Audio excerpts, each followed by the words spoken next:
Hi friends, നമ്മളിന്ന് നോക്കാൻ പോകുന്നത് 10ാം ക്ലാസ്സിലെ സോഷ്യൽ സയൻസ് ഒന്നാമത്തെ ചാപ്റ്റർ ലോകത്തെ സ്വാധീനിച്ച വിപ്ലവങ്ങൾ.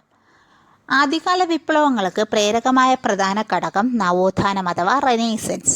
നവോത്ഥാനത്തിൻ്റെ ഫലമായി 18ാം നൂറ്റാണ്ടിൽ യൂറോപ്പിലുണ്ടായ ശാസ്ത്ര പുരോഗതിയെ തുടർന്ന് രൂപം കൊണ്ട പ്രസ്ഥാനം ജ്ഞാനോദയം, എൻലൈറ്റ്മെൻറ്റ്.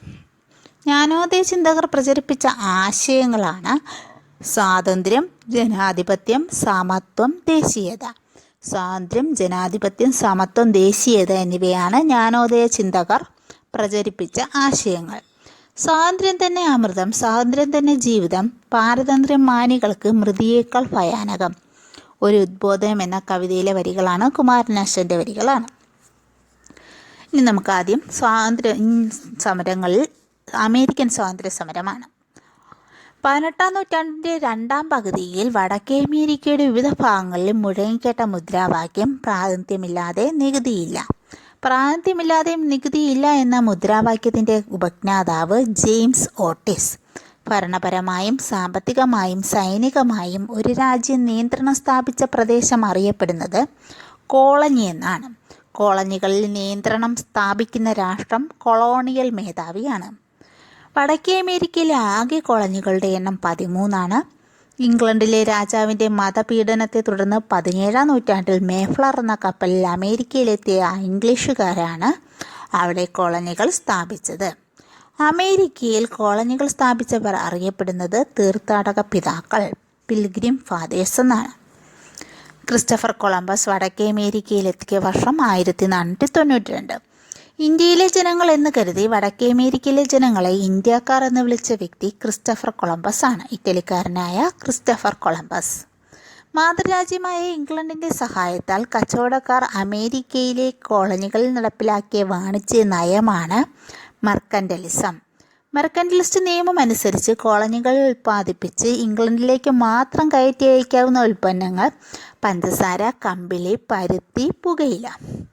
കോളനികളിലേക്ക് ഇറക്കുമതി ചെയ്യുമ്പോൾ ഇറക്കുമതി ചുങ്കം നൽകേണ്ട വസ്തുക്കൾ തേയില, ഗ്ലാസ്, കടലാസ് എന്നിവയാണ്. യുദ്ധം ആരംഭിക്കുന്നതിന് മുമ്പ് തന്നെ വിപ്ലവം നടപ്പിലായി കഴിഞ്ഞിരിക്കുന്നു, അത് ജനങ്ങളുടെ ഹൃദയത്തിലായിരുന്നു എന്ന് പറഞ്ഞത് ജോൺ ആദംസ്. ജോൺ ആദംസിൻ്റെ വാക്കുകളാണ്. യുദ്ധം ആരംഭിക്കുന്നതിന് മുമ്പ് തന്നെ വിപ്ലവം നടപ്പിലായി കഴിഞ്ഞിരിക്കുന്നു, അത് ജനങ്ങളുടെ ഹൃദയത്തിലായിരുന്നു. Boston tea party. English government തേയിലയുടെ മേൽ ഉയർന്ന നികുതി ചുമത്തുന്നതിനെതിരായി റെഡ് ഇന്ത്യക്കാരുടെ വേഷം ധരിച്ച് ഒരു വിഭാഗം ജനങ്ങൾ അമേരിക്കയിലെ ബോസ്റ്റൺ തുറമുഖത്തിൽ നങ്കൂരമിട്ടിരുന്ന ഇംഗ്ലീഷ് കപ്പലിൽ കയറി അതിലുണ്ടായിരുന്ന 342 തേയിലപ്പെട്ടികൾ കടലിലേക്ക് വലിച്ചെറിഞ്ഞ പ്രതിഷേധ സമരമാണ് ബോസ്റ്റൺ ടീ പാർട്ടി. എന്താണ് Boston tea party?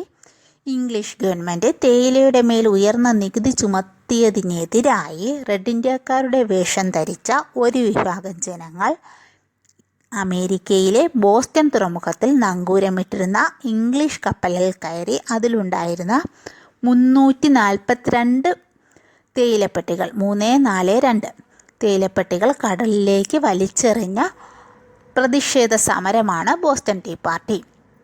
Boston tea party നടന്ന വർഷം 1773 ഡിസംബർ 16. ഡേറ്റ് ഇമ്പോർട്ടൻ്റ് ആണ്. 1773 ഡിസംബർ 16 ബോസ്റ്റൺ ടീ പാർട്ടി നടന്നത്. ഒന്നാം കോണ്ടിനെൻ്റൽ കോൺഗ്രസ് സമ്മേളനം നടന്ന വർഷം 1774, തൊട്ടടുത്ത വർഷം. എവിടെ വെച്ചാണ്?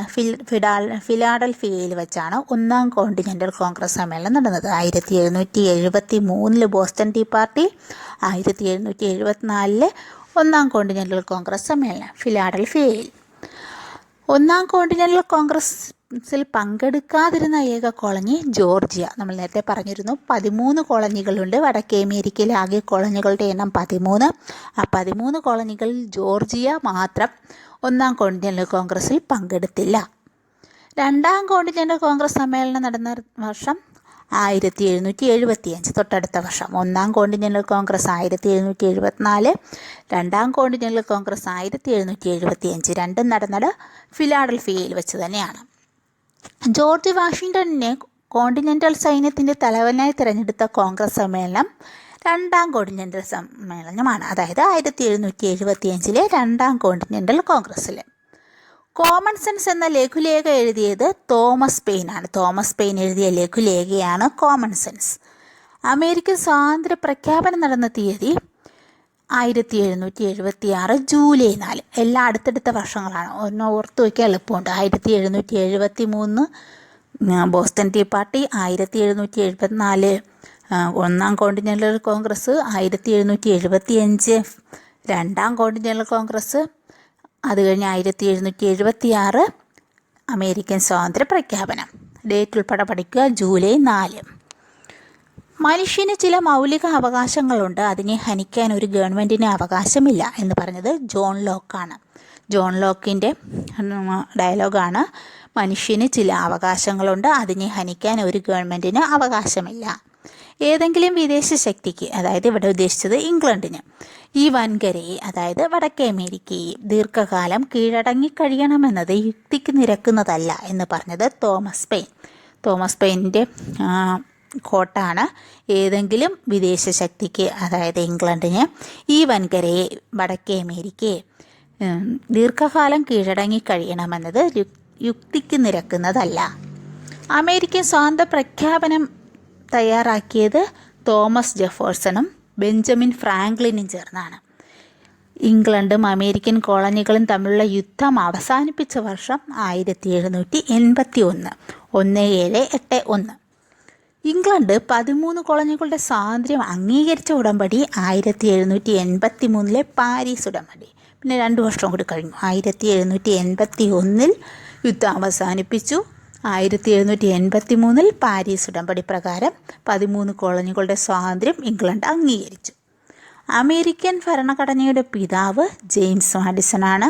അമേരിക്കൻ ഐക്യനാടുകളുടെ ആദ്യ പ്രസിഡന്റ് ജോർജ് വാഷിങ്ടണുമാണ്.